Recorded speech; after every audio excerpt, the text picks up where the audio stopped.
Ano nga ba ang koneksyon ng number 10 sa mga nangyayaring lindol ngayon sa Pilipinas?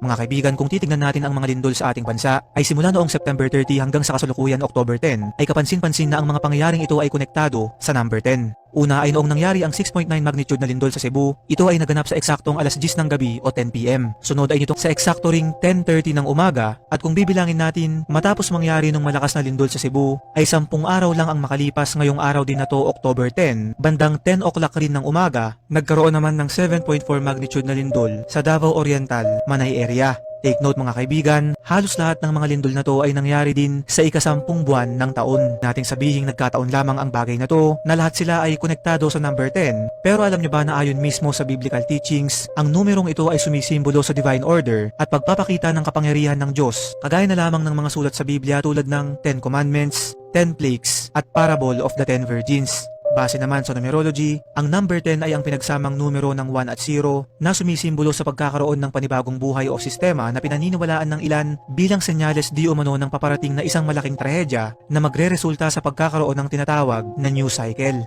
Ang nakakakilabot pa dito, ayon mismo sa Jeremiah chapter 10 verse 10, kapag nagagalit ang Diyos ay manginginig ang lupa at hindi ito mapipigilan ng mga tao. Ngayon mga kaibigan, tatanungin ko kayo kung nagkataon pa rin ba ang mga bagay na to o ang mga lindol na nangyayari ngayon sa Pilipinas ay konektado talaga sa number 10 at maaaring isang mensahe o simbolo sa atin sa isang paparating pauli